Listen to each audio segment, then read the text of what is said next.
Hello and welcome to the 152nd episode of the Filmmakers Podcast and the day that The Dare is released. This is a podcast where we talk filmmaking from indie film to studio films and everything in between. How to get them made, how to make them, and how to try to F them up, in our very, very humble opinion. I am Giles Alderson and I am in LA. I am sat in the garden of my friend Richard Short's house, looking at the pool, enjoying the breeze as it laps through my hair, looking at the beautiful pink flowers and the gorgeous oranges that are on the tree over there. Honestly, this is amazing. I apologise to those who are in the UK right now in the rain, but I deserve this. The Dare has been a long time coming, and that is why I am here in this beautiful surrounding, and thank you to Richard and Teresa for letting me stay here, because the release of The Dare is today. It has been a long bloody time, and I mean bloody in the literal sense. It has been a real journey, and do you know what? The film might not be for everyone, but it was literally made with blood, sweat and tears, making it, and I cannot thank everyone who helped me make it. All along the way, the producers, the cast, the crew, you know what, you mean the world to me. Honestly, you really do. And to all those who held me back or hindered me, I thank you as well for making me stronger and able to believe in myself to make a feature film from just a little idea I had in a book that I went to Johnny Grant with, and suddenly we were writing it, and suddenly it becomes this project. And I say, before further ado, we were suddenly making it. It took a long time to get it to the stage where we were ready to make it, but make it we did. And after 2.5 years of post-production, it is finally released in America.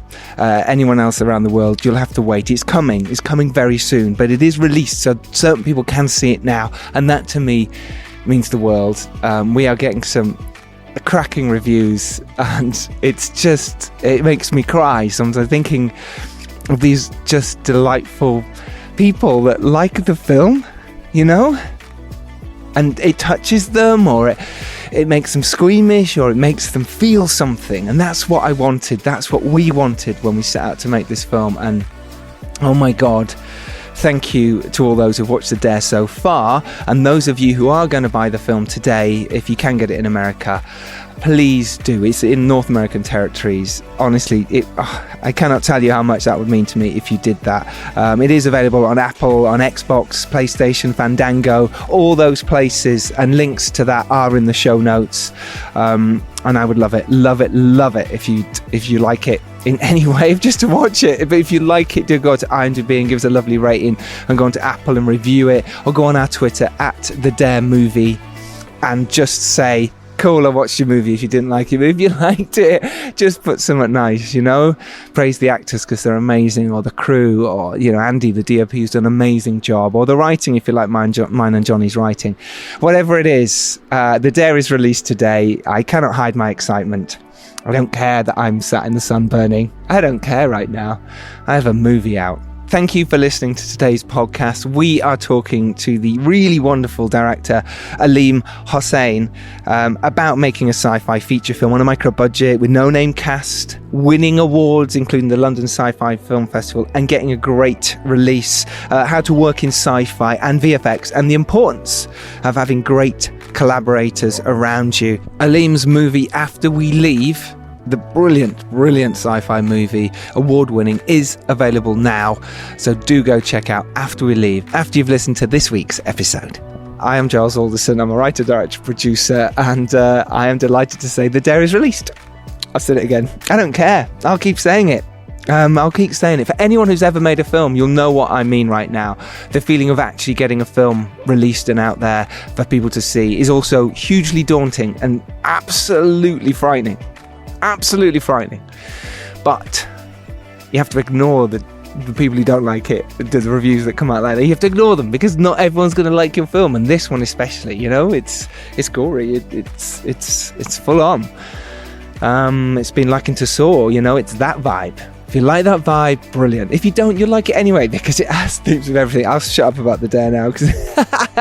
Next week's episode is with Francis Annan, who is the director of the brand new Daniel Radcliffe starring Escape from Pretoria. You've probably seen the trailers and the posters all around. That is released this Friday. You can get to hear from the director of how he made that film for his debut movie starring Daniel Radcliffe next week. A Serial Killer's Guide to Life is available now as well. The film I produced, that is available around the world. You can get that now. Do please support. RAINDANCE, we're giving you, if you're a film crew member, and you like sound editing or lighting, practical effects or DSLR work, the Technical Foundations course is starting in a couple of days' time on March the 5th, and there are 5 courses that can be booked individually about all those subjects: DSLR work, the power of sound, power of editing, power of lighting, and the power of practical effects. And you can get 20% off. The podcast code is podcast 2020, so go when you're paying, just put podcast 2020 and you get 20% off. So filmmakers out there, get involved. The dare is released, by the way, in case I hadn't told you. The dare is out today. Oh my gosh, onwards and upwards, right? I am off to meet some producers and managers while I'm here this week. Wish me luck, wish me all the luck in the world with the release. And if you do watch it and if you do support me, and if you've been listening to these podcasts for free, then please do. Well, what do you mean for free? They are free. And if we've given you any advice along the way that you have liked, please do support. Even if you can't afford to buy the film, just go on our Twitter, follow us there, or our Instagram at The Dare Movie, and just follow us, like our stuff, retweet us. That's the most important thing. Okay, my intro's gone on far too long, but I'm too excited. I should probably jump in the pool. It's way too cold, but I should. I need a cold shower. Right, here is this week's fantastic podcast with Aleem Hossain that the fantastic Robbie McCain has edited and put together while I'm over here in LA. So thank you, Robbie. Here is this week's Filmmakers Podcast. Oh, and by the way, the dare is out. Don't know if I told you.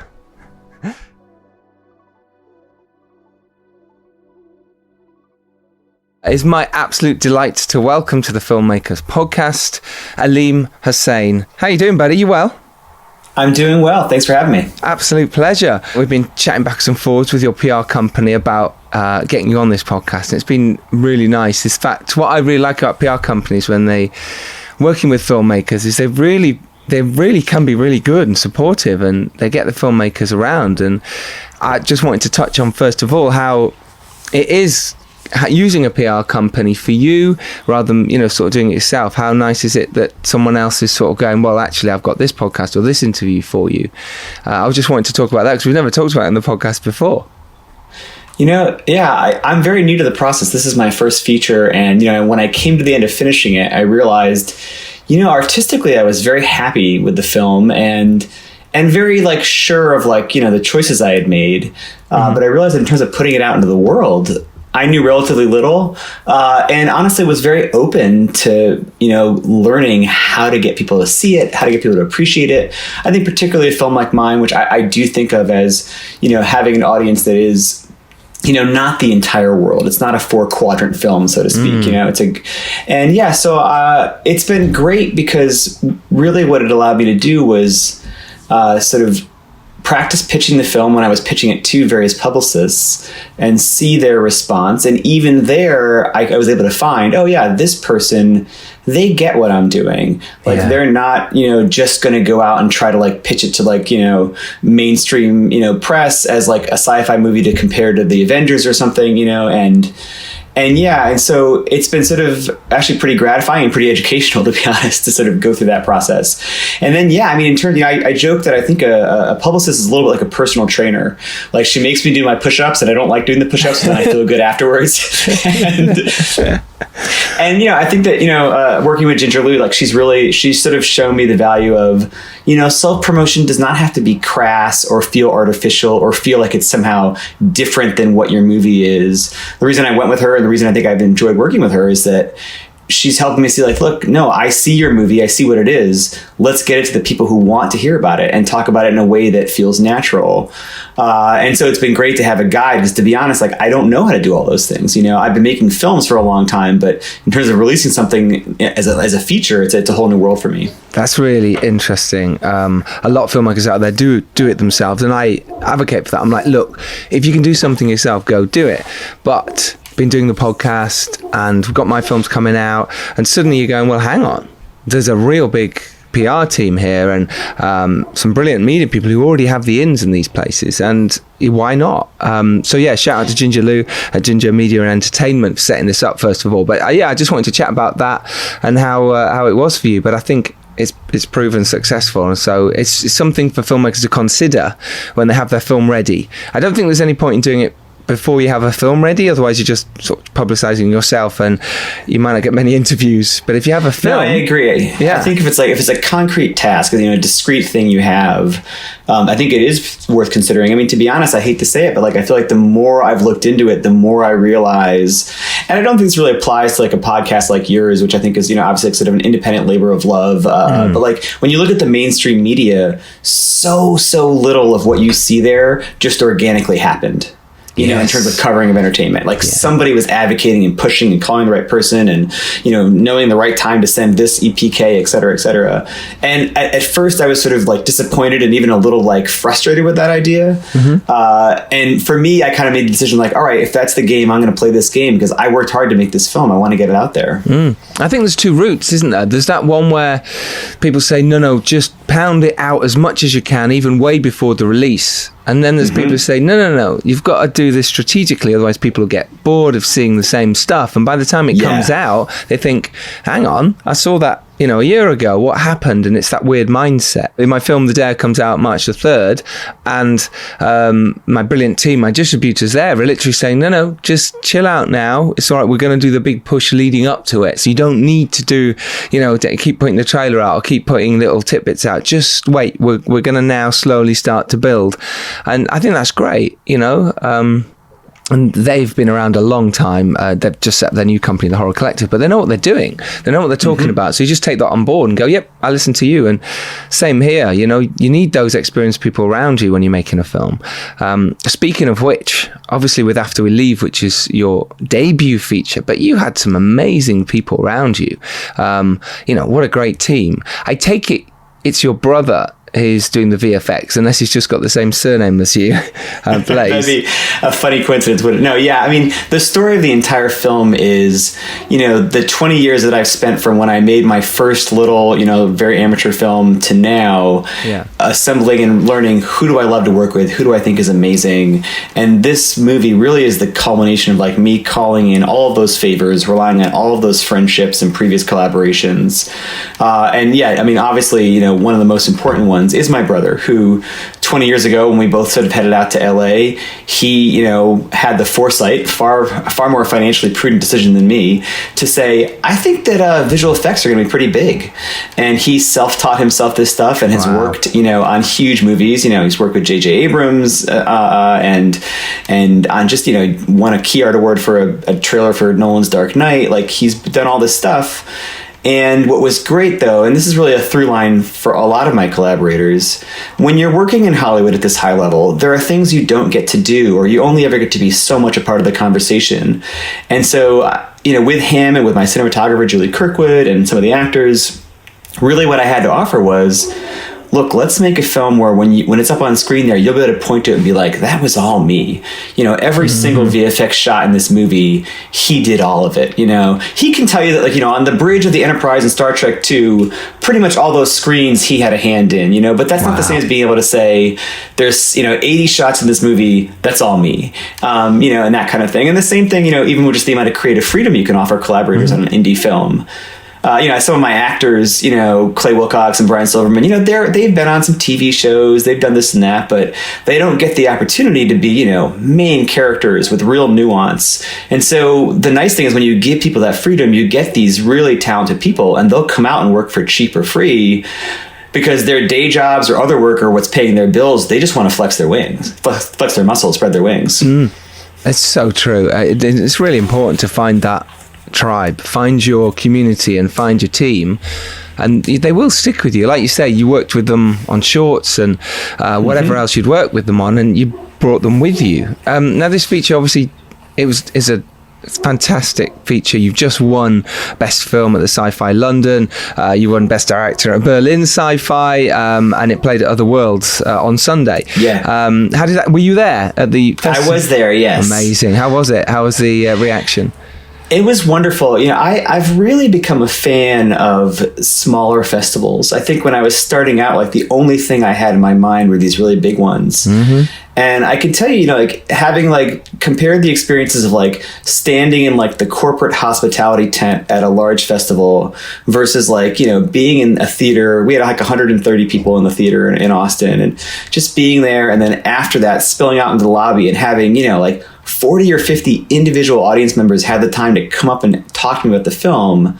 That's amazing, Yes. And it's a sci-fi festival, so they're into the genre. And for me in particular, like my sci-fi film is not a typical sci-fi film. It's not set in space. It's not VFX in the forefront as the main sell of the film. And to interact with genre fans and see them saying, "Hey, I see what you did there. Like, this is a different take on that." And honestly, some people who loved it, people who wanted to debate the ending, people who had some questions, like all that stuff. I really, really love that. See, I totally agree. We premiered The Dare at Popcorn Frights, and I loved it because you're in there with the team. You're in there with the people who love horror and potentially love your film or hate your film, but it doesn't matter because you're all in there together and you're all having a drink together, and it's easily sociable. And you're right, in the big festivals, it can be a problem because you can get lost. Because J.J. Abrams is over there, or Star Wars, and suddenly you're like, oh, we're just this little movie, and they go, oh yeah, it's lovely, well done.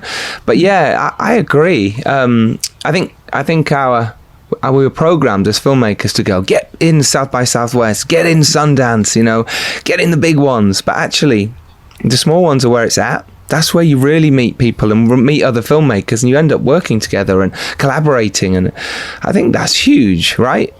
For sure. At this little festival in Austin, I met this other filmmaker, Marcel Barrion, who his film, The Final Land, had played alongside mine in a couple other festivals. And, I met this guy from Germany who's made this super small sci-fi movie entirely using miniatures and models and no CGI. Amazing. And here's a guy who I never would have met in another context. We spent 3 days together watching movies, forming a bond. And like I now have, a compatriot in film, in Germany that I never would have met otherwise. So you've done really well anyway in the festival so far with this film, and you made it on a very, very modest budget. Would you like to tell our listeners how much you made it for? Sure, yeah. And the first thing I always tell people is that the reason that I actually like to talk about the budget is less to sort of brag about, oh, look what I did for this cost, but more to say, I made this movie. We finished production for about $15,000. We did a Kickstarter and spent about another $15 to $16 in post, so $30,000 for the whole movie. And it's it's a sci-fi movie set in the future. The reason I like to talk about it is that we are in an era in which sci-fi seems to be solely controlled by $200 million movies, and I think way more people should feel entitled to do sci-fi. I think, when you look at the horror genre, which I know that you work in, Giles, a lot of people feel entitled to make horror movies, and they know that horror can be a source of like low budget social commentary or low budget, pushing the edge of like, different extremes. And I think sci-fi people think about it less when they think about independent filmmaking because of a fear that it's too expensive. And like my real message is, look, you can't beat, Star Wars or the Avengers at their own game, but the cost of VFX, the way you can shoot, if you're smart about it, you can tell speculative sci-fi stories for cheap, which should, I think, make the genre more diverse in terms of not just, and I don't mean to say just, including who's making the movies and who's on screen, but also just artistically the kinds of stories we can tell. Yes. Yeah, absolutely. Simon Cox has made his film Invasion Planet Earth, and same thing. It's the same thing as you. Yeah. It's got out there now. It's available for people to watch in the UK, and it is about he just went, well, do you know what? I'm just going to do this, and it took him a long time, a lot of years to do it. but he did do it. Would you mind telling people the story, and then I'll play the trailer, and we can deep dive into it? So After We Leave is a gritty sci-fi drama set in the near future. It's about a guy who has this once-in-a-lifetime chance to emigrate off the planet to like a better life, but he can't leave without his wife, who he walked out on years ago because it's a couple's visa. And so, yeah, it's really the story of this guy who is returning to Los Angeles. The world is not good. Recession and crime and water rationing. And the question of the film is like, has this guy come back to LA 6 years after he just left his wife and his life behind? Has he come back because he's changed, or only because he has this visa that will allow him, it's like a lottery ticket to a better life? And is he just back because he needs the wife to do that, or because he's really changed? This is one night when I couldn't get to sleep because anything that was touching me felt like, one of those lead blankets. And I got up and I went outside, and the whole night felt that way.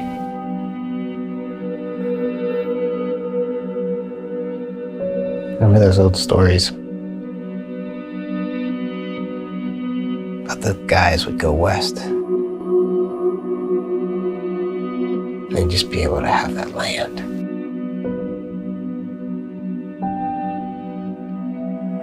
That's what I want. I want a chance to have something.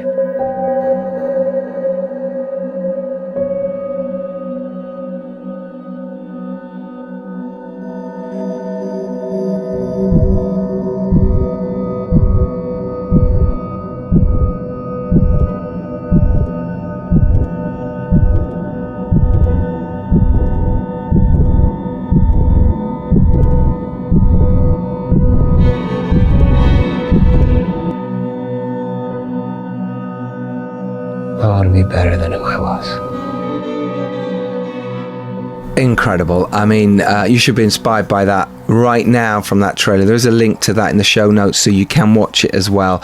But just search After We Leave on YouTube and wherever. And I can't wait for you lot to see this film. So look, let's get back into why.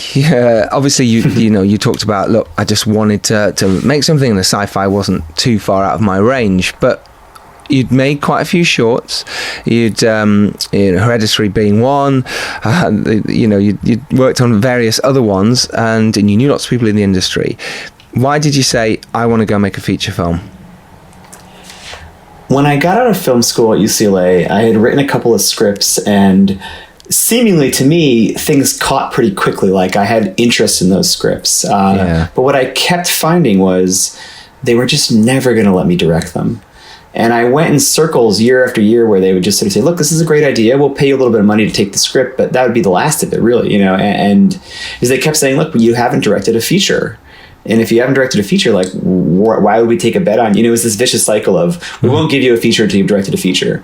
Yeah. And basically, about 8 years ago, I reached my breaking point on that and decided, what, I've made shorts, I've made some web series. I'm just going to make my own feature. And so that was one motivation. But honestly, I think the thing that really drove me to do it was a deep desire to work differently than I had been working. I made a web series right before this film. And I distinctly remember the first day on set. I showed up to this web series, Central Division, and I had planned it so well in advance. And on set, I showed up at that first moment and I said, oh, I feel so calm about today. I know exactly the shots I'm going to get. And it's going to be able to cut together, and it's going to work.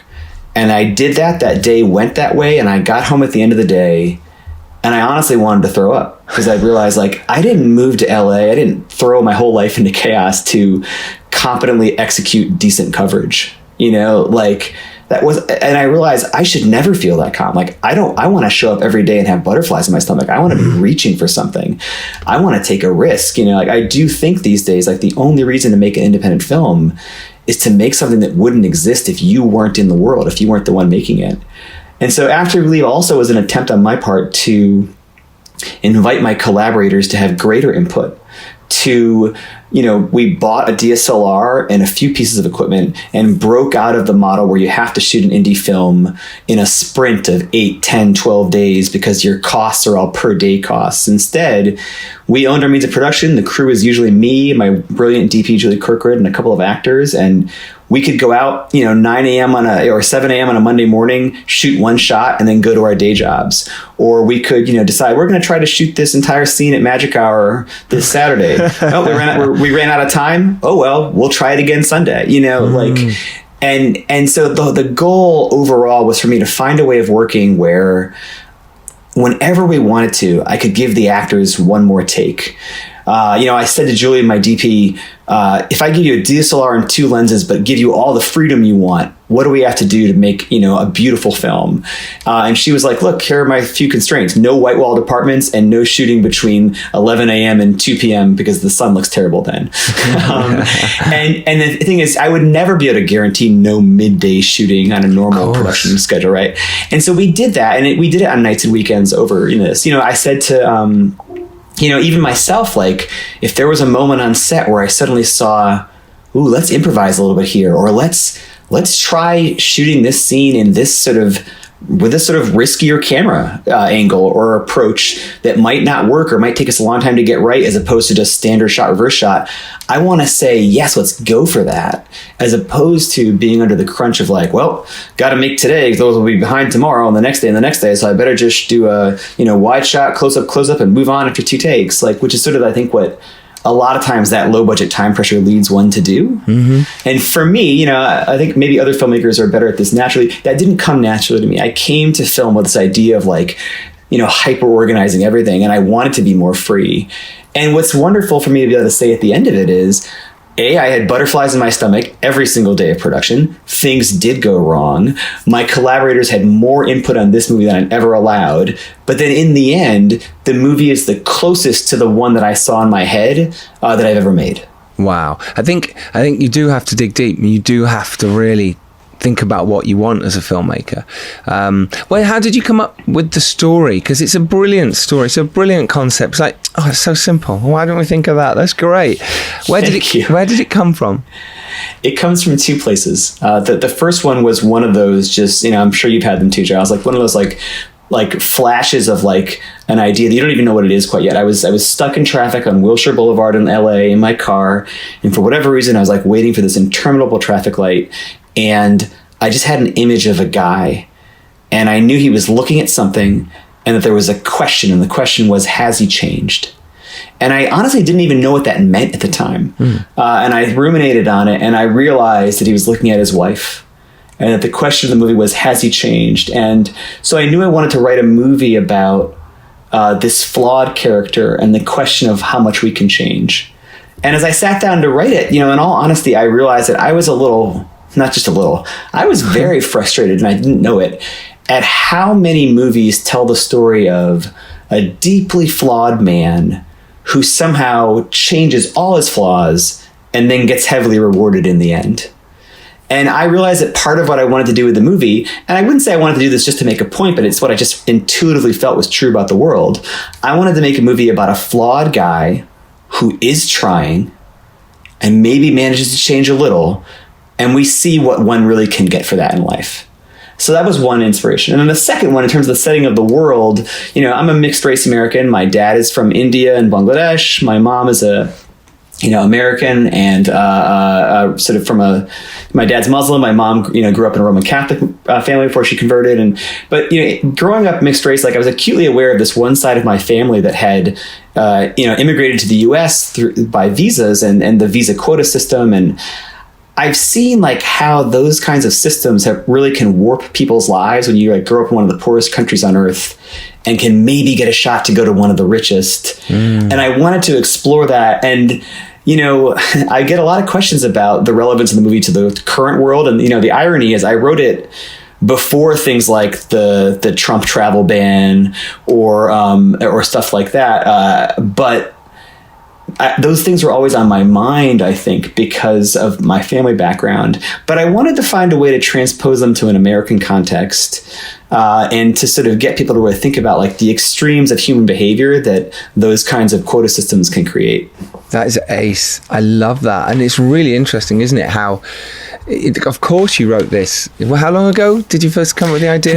The idea was like 8 years ago. There you go. And, yeah. Before, like you say, the Trump situation, before, it's raised its head right now. And yet your film comes out and everyone's like, oh, wow, you hit the right zeitgeist. This is it. No, like, it's so sad. Like, when I was writing it towards the end of the Obama administration, people were really literally were saying like, really, do you really want to imply there's a racial bias in the future of immigration? Like, won't we be past that? Or, California's past its drought. Do you really want to focus so much on water shortages?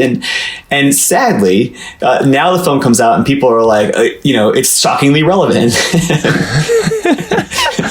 It's so true. I think that's sometimes as filmmakers, when people say what's hot right now, 10 years ago, whatever, vampires, or 20 maybe now, let's write a vampire film quick, let's get it out there.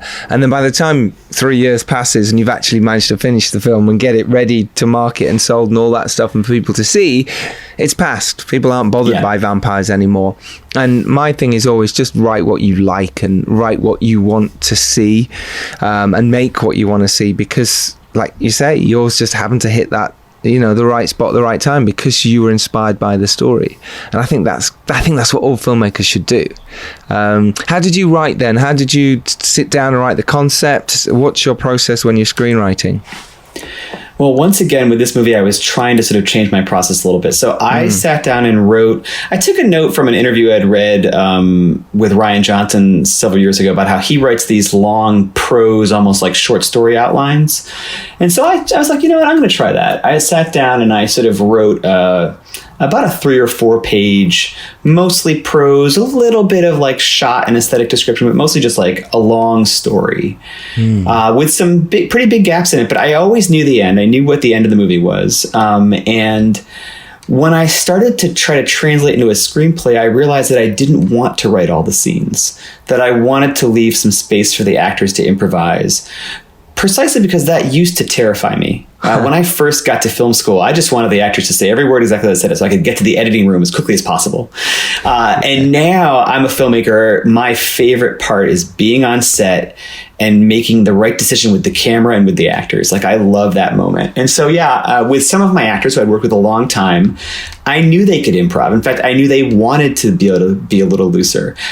I'm not a filmmaker who can work with like complete improvisatory, like it can go anywhere sort of framework, but oftentimes I'd come to set with either a roughly sketched out scene that we would work on set, or even sometimes just here's a starting point, here's roughly where we should end up, but the journey in between, let's figure it out. And sometimes what you're seeing in the movie is literally that improv happening for the first time. And sometimes what happens was we'd improv for like an hour on the day of the shoot, then we'd pause, and I might even literally go write a script right then. Again, another thing you can't do when you're under immense time pressure. And then we do the sort of a best of version from what we'd improv in the morning or something like that. And then sometimes for sure, I just wrote the scene. And those scenes were ones that just really came to me, and I knew they had to be that to make the plot work. But in the finished film, it's close to 30 or 40% of what you're seeing is at least somewhat improvised or, playing within the outline that I created. You see, that must have been really freeing, right? As a filmmaker, because I've not made an improvised film. It would freak me out. I'd be like, all right, okay. And do you know what? I might be all right. I'd be like, well, let's just see what happens. But I do like to, I don't know, I like to plan, and maybe I will one day. I think there's a balance, right? Like, I do think that at least for me, like, I couldn't imagine just sort of not having any, signposts along the way, or not having any major plot markers and being that open. I think that wouldn't really work for me. But yeah, I found that, to me, it became an extension of, I think we all know that you give the actor one more take and they can add a few more colors here or there. It was sort of like an expansion of that idea. Like, oh, look, we get the general idea of the scene, but there's always these moments, actors, the good ones, I think, when they're being trained, they're always being told to like really just follow their instinct if they feel something to do it, right? But sometimes the reason they don't do that is that they know what the next line is supposed to be. and so I think like I've been sort of trying to experiment with, I want to maintain control. I have a vision, like I know what I want the movie to say, but how can I get those moments of brilliance? I'd like to think some of them, and I think they're in the movie, I think I did write some of the good lines or some of the good turning points. But to be honest, there are other lines in there that I feel really proud of, in the sense that I think they emerged from the work I had done to overall envision the film. But they're for sure, they come from the actors given that room. They did something I didn't expect. Wow. Where do you put the camera then? Where do you, obviously in your rehearsals, you're sort of thinking about it, and as you're talking about, when do you go, okay, now I feel like the scene's somewhere where I need it to be, and they're going to go a little bit further. How do you know where to put the camera? Julie Kirkwood and I talked about this a lot. I told her that, like, with almost no exception, like, I didn't want there to be marks on the ground the actors had to hit and this and that. And she did not need to be sold on that. That's her style in general. One of the reasons the movie is mostly handheld is to allow for that adjustment. And really, I think, the other great partner in the improv scenes alongside Julie, who was usually operating, is whoever was pulling focus that day. Oh my gosh, yes. There's a pretty simple scene in the middle of the movie, which is sort of a stacked 3-shot as these two characters, Jack, Eric, and then this sort of henchman Z, get ready to do a heist. And I let them improv that scene. And really what's happening is I got a feel for the AC that day. Brett and Julie, they were on board with me. And at a certain point I said, okay, guys, you've seen the scene a couple times. You just pull focus as you wish. Where do you think the tension is? And we did it 3 or 4 times. And so the actors could kind of change their timing. They could vary what they said. And, what's in the movie are those 2 shots back and forth on that scene. And it wasn't like we had meticulously planned out at each point where the camera would be focused and that sort of stuff. But because, a good focus puller, a DP who knows how to adjust the camera so that even the adjustment can be in the movie, and actors, that you trust, it works out. And like you say, that I absolutely agree with you. If you have a great team around you, it can really help. What happens if you don't? Because there's a lot of filmmakers out there who are going, I'm inspired by this. You went and made a feature film for 30k. It's a sci-fi. I'm going to go do this. Well, 15k in the first place to make it.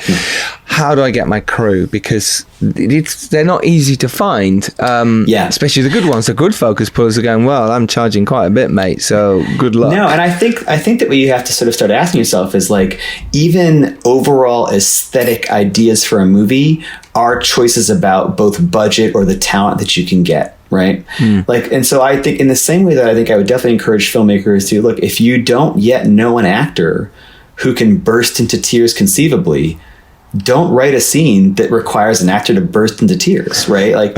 In the same way, I would say, look, if you don't yet know that DP and focus puller who can, with available light, in a dark basement, craft a beautiful shot that you can pull focus on 7 times in, about a minute. If you don't know that, well, let's think about some other options. If you look at the films of Wes Anderson, that, there is not a director out there who'd say has a more noticeable aesthetic, but so many of those flat shots, are very easy to execute in terms of the camera. If you compose a shot where the action is in the same plane from the focus, across the frame, and the camera is not moving, you can create amazing visuals that don't require a complicated camera move, that don't require massive focus pulling, all that sort of stuff. Yeah. So I always think, there usually are, and you can still have, so you don't have to abandon aesthetics, but I think, you're right. I think the point you're making is you have to be strategic about your aesthetic ideas. Yes, yeah, you do. That's it's so interesting. It's fascinating talking to you about improvised film and how you made this. Okay, so you mentioned earlier you did a Kickstarter for the original 15k. So at this point, what did you have in place? Did you have your cast? Did you have your wonderful DP Julie Kirkwood? Did you have obviously you had your brother, I imagine, doing VFX, so you could put that on your Kickstarter as a sort of, hey. Look at us. The story actually is the opposite. What really is the case is that we had actually finished shooting. So I pulled together the initial 15K to shoot the movie. And then we had, a rough cut that I could sort of pull some clips from. And so when I went to Kickstarter, it was with this very concrete ask of people. Here is a movie that I have managed to shoot. Got you. 90% of the scenes are shot, and now I need to do VFX, color correction, sound, music, make a DCP, apply to festivals. So in that sense, like, it was way easier to ask than I think at the upfront stage. Got you. Yeah. Yeah. And you know, and I mean, honestly, I found the entire process, like, I was not prepared for how emotional a Kickstarter campaign would be. Isn't it? It's really emotional. I did one earlier this year, and we eventually, well, we did it literally by, I think, about 30 seconds. We got literally 30 seconds left, and we're going to make the deadline, and we did. But I could not believe how emotional it was. You know, whether your friends put in or and you suddenly got, well, why aren't they putting in? Do they not like me anymore? You feel it's really personal. It's not, because we've done it the other way around to our friends as well. You just, of course, I'm busy. I'm doing something else. I don't want to. But I remember, like, I had, like, my best, when I was in, like, second grade, I had this best friend, and I moved from that town. I hadn't spoken to him in like 20 years, but, like, or maybe 30 years.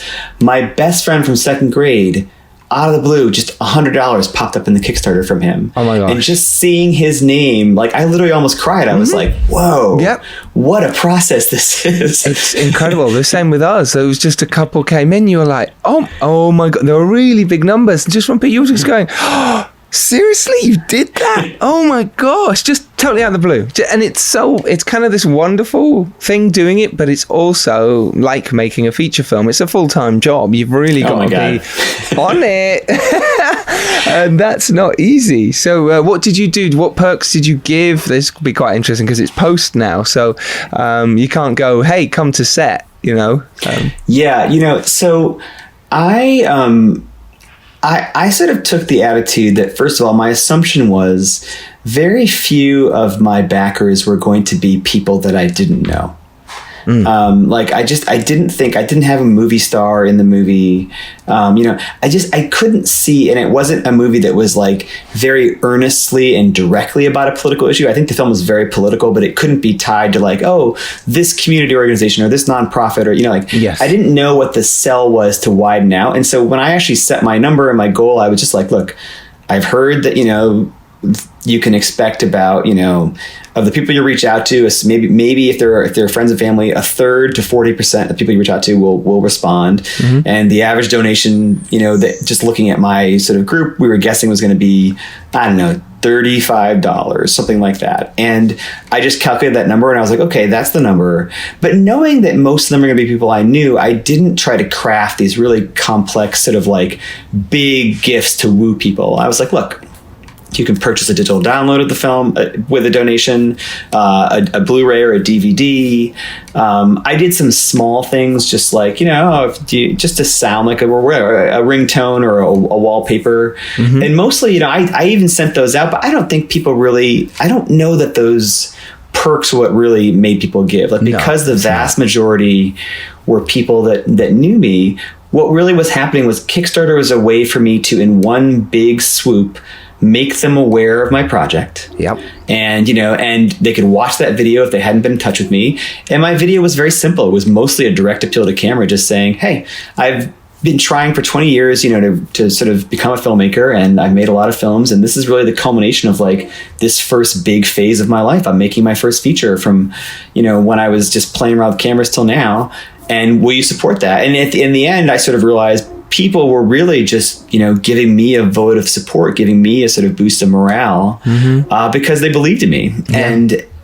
And so, yeah, so I didn't do a ton. I had a few high backers that I definitely promised, like, look, if you know, give above a certain amount, like, I'm going to make sure no matter where you are, you know, come to the premiere, come, you know, get to do this or that. But even those people, it's been interesting, have, you know, literally told me, like, they don't want any of the perks. They're just happy to be given to the film. And that's made a real impression on me. Like, it's really made me realize, like, again, we talked earlier about the value of small festivals. Like, my relationship with this, you know, I would say relatively small group of donors, just a couple hundred people, has been so meaningful. Because I know they're invested, you know, not just with the money, like, but they gave because they wanted to see it succeed. And that's the thing; they'll stay with you for life. These investors, if you treat them right, they will follow you your next film, and they'll buy this film if you like, if they didn't purchase it that time. Well, now you send them a link saying, listen, we did it, here you go, we've won awards, do you want the film? And by the way, I'm making another one, and this time we're getting even bigger. And do you know, and people support that and they love that because they feel like they're part of your growth, and they are. And interesting what you said there about donations. How many pledges did we have in total? We had a lot of pledges in total, but I think from this we had 138 pledges that were donations, so they didn't want anything in return. Nothing in return. It was just, yeah, there you go. And it's in what you said about here's a keyring, here's a cap. It's they don't actually want that. They just want to support. And I think a lot of times, as filmmakers, we're sort of motivated to offer those things out of, I think, a hope that we're going to sort of totally cold convert a true stranger. And I think the truth is, I don't know that's going to happen that often, unless you have a real breakout thing that really captures, the public attention. And so, I think it's better to think about the movie that you can make is, and it may be very small, super small budget, but how big is your network? Even if your network is only 25, 30 people, well, then there you go. Calculate that out.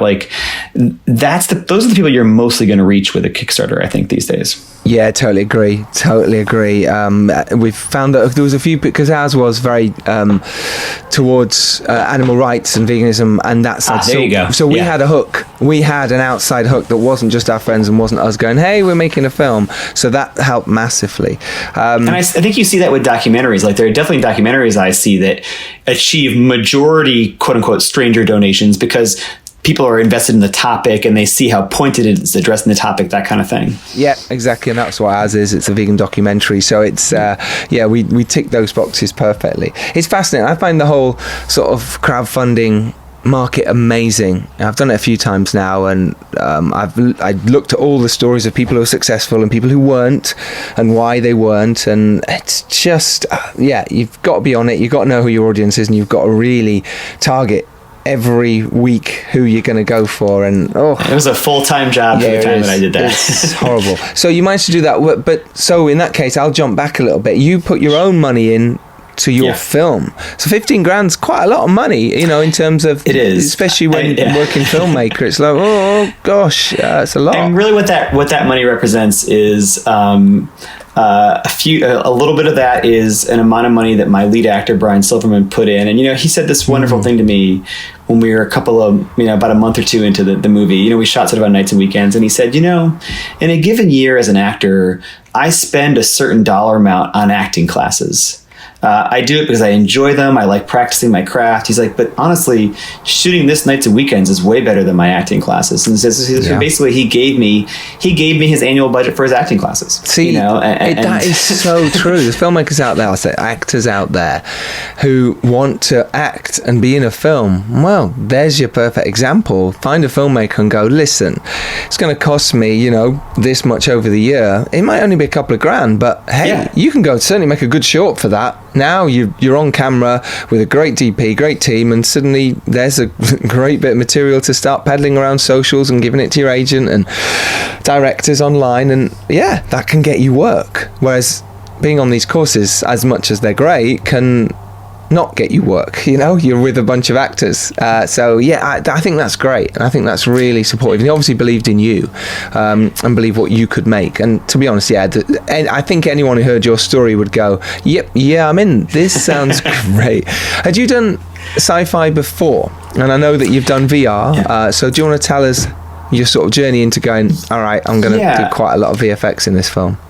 I've been a science fiction fan my entire life. Just as soon as I was reading, I was already reading, the great sci-fi authors of sort of that golden age, Asimov and Octavia Butler and Heinlein and on up from there. I sort of discovered these authors in my local library and just devoured them. And I was watching Star Trek and Star Wars, obviously.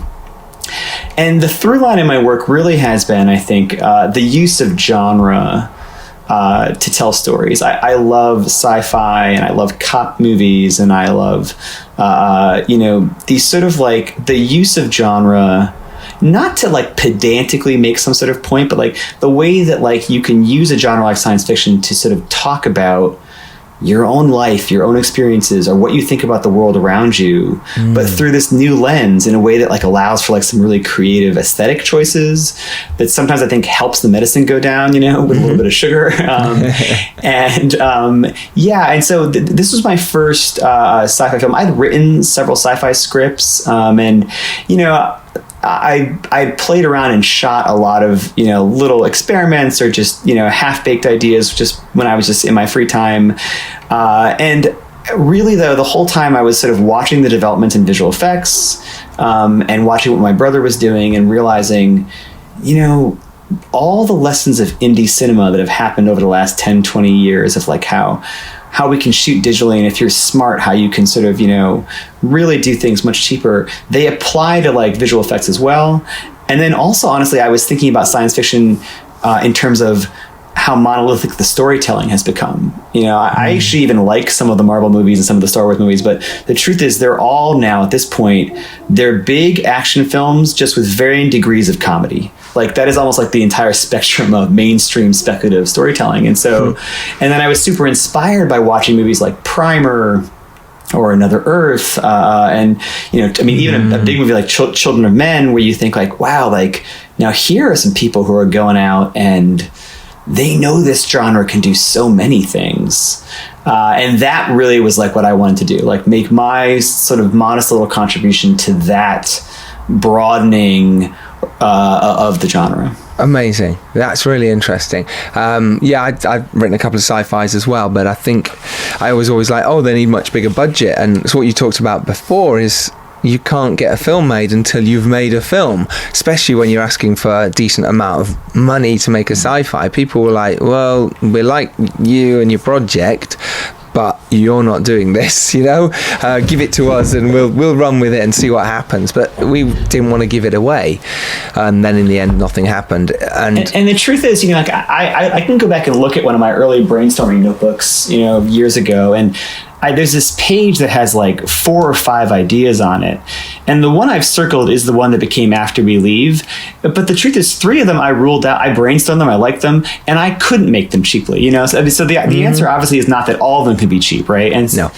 And so, yeah, it was again a sort of, I didn't want to start from the budget. And so for me, I just brainstormed 5, 6 ideas that I really liked, and then applied the lens of practicality to them. I have trouble starting from the constraints too much. Like I'd rather brainstorm 10 things and then figure out what's the one I can do.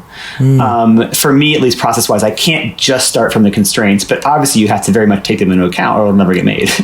I wanted to touch on your locations because obviously you're shooting in LA, and I was kind of like, that's great, wonderful.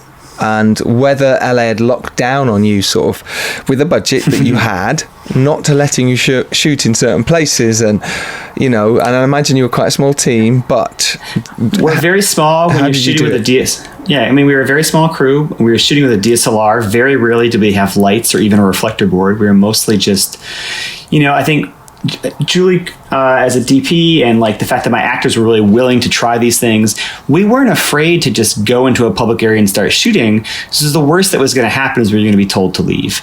And in some shoots, that'd be a disaster because you're like, oh my God, that was the only 4 hours we had to shoot that scene and now we're behind schedule and we didn't get the scene.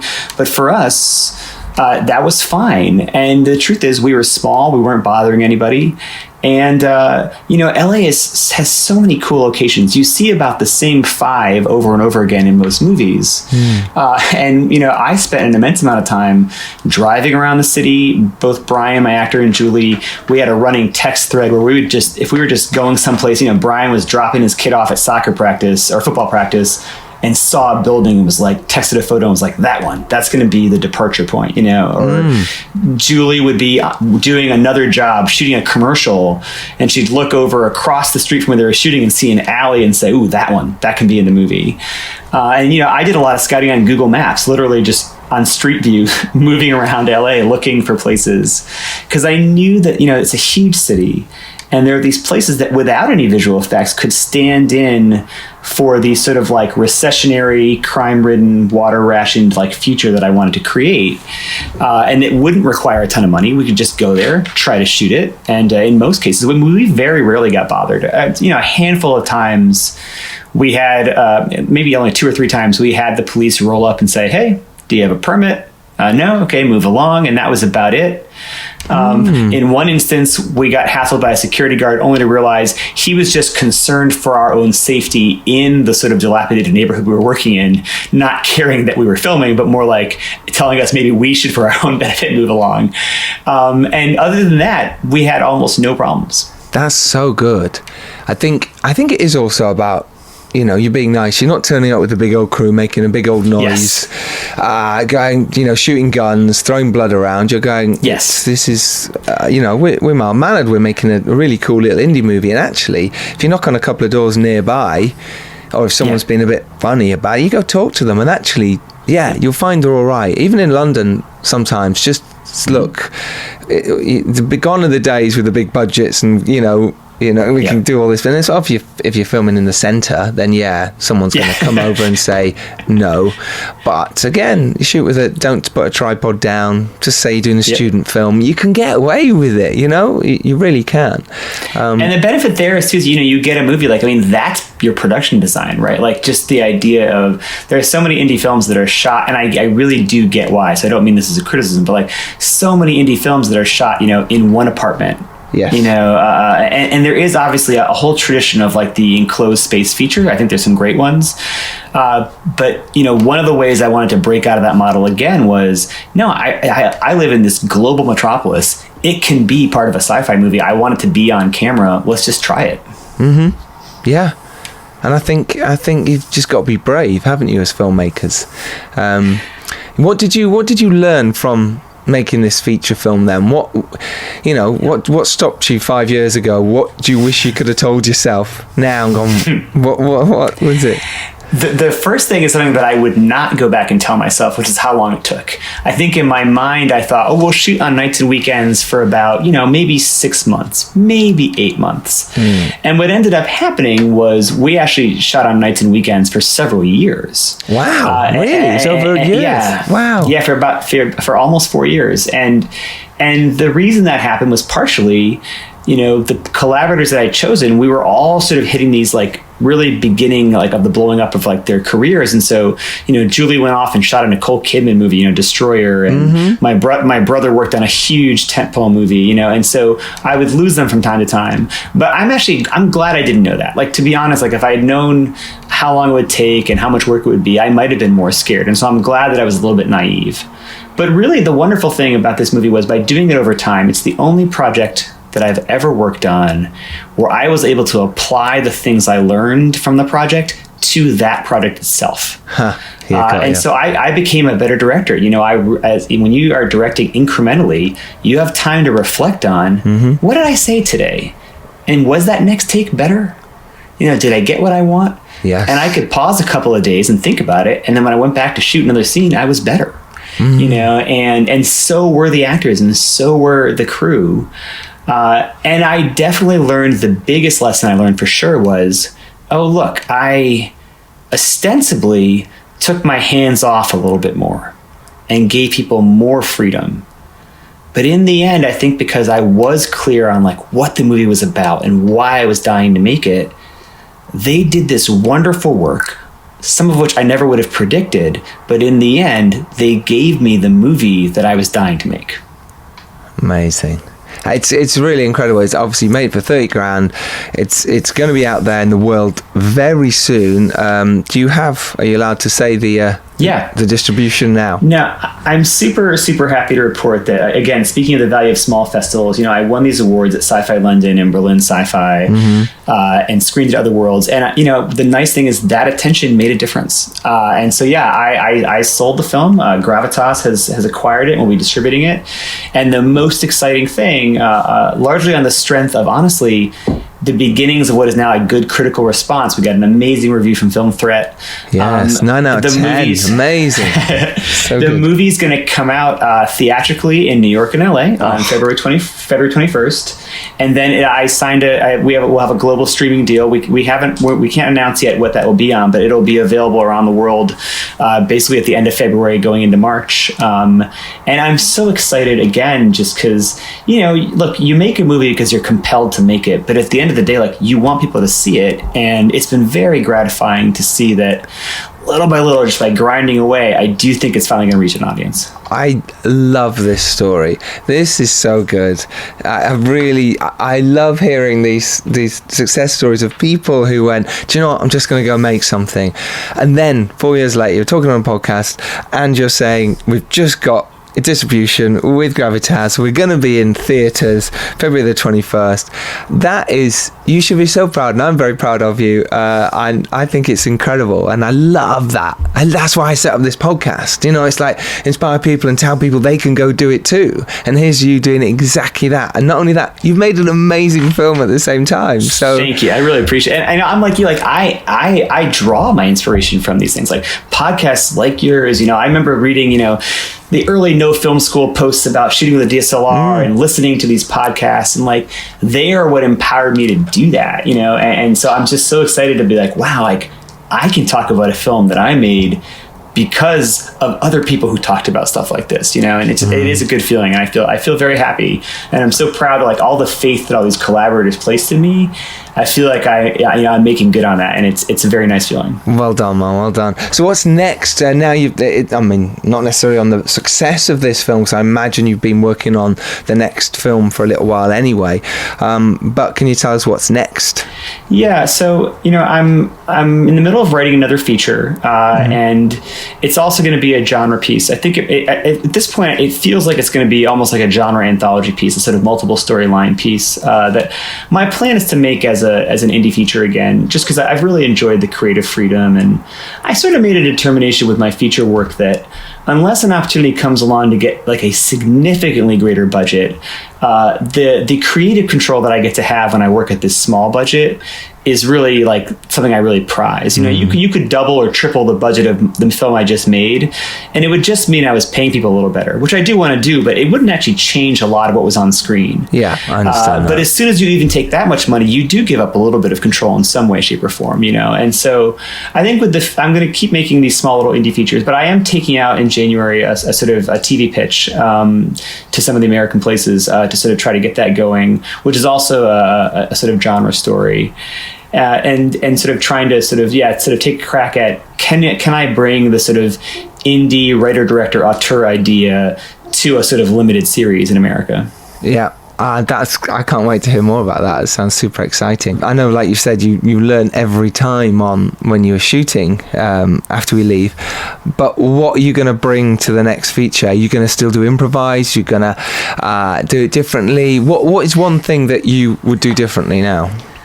I watch the film now and I think, okay, I do see that I took more risks than I did last time. But now as I watch it, and you know this yourself, I'm sure too, as a filmmaker, when you keep watching the film, you have to watch it in post, you have to watch it in screenings. You constantly watch it with the music, with the score, with the sound design. Oh my God, it doesn't stop. Yeah. and you do start seeing like, I should have pushed more there. And I think my big takeaway is I love the results I got from taking a few more risks. And I think for my next film, I would like even more of it to have non-standard coverage. I would like even more of it to be a little bit elliptical in terms of its storytelling. I'm just curious to know, like, can I go even farther? Like, this is an art form that I believe in, and I do think it is an art. And if indie films are never going to make millions of dollars, what they can do is contribute to an artistic conversation, and I feel really inspired to push even further in that direction. I love it. Aleem Hossain, thank you so much for joining us and inspiring, I imagine, loads of filmmakers listening right now. Where can people follow you on the socials so they can get in touch and congratulate you after seeing your film after February the 21st? Where can they follow you? Thank you. You can go to afterweleave.com, and there you can find, my social media and my actors. And I also do a sort of email newsletter about independent sci-fi and diversity in genre film that you can sign up for there as well. But afterweleave.com, that'll get you to everything else. Perfect. Are you on the Twitter? Are you on the Instagram? I am. I'm on Twitter at Aleem, Aleem. And on Instagram, it's my full name, Aleem Hossain. There you go. Magic. Link to the website will be in the show notes, and link to the trailer will be in the show notes as well. You can look at that and do. Hope you've been inspired today. Being prepared is everything. You can make your indie film, but know who your audience is, just like Aleem did, and get out there and do it. And remember, if you're lucky enough to rise up and do well, it is your duty to send that elevator back down. After We Leave is out February the 21st. The next show will be out Tuesday. As always, we will see you then. If you like this podcast, do subscribe. Do tell your friends. That's how we grow and get bigger. Which doesn't matter if we do or not, but tell your friends, because they need to hear Aleem's story, if nothing else. Aleem, again, thank you so much for your time. Thank you so much. It was a great conversation. Pleasure, buddy. And you lot listening, we'll see you next Tuesday. Take care, everyone. Bye-bye.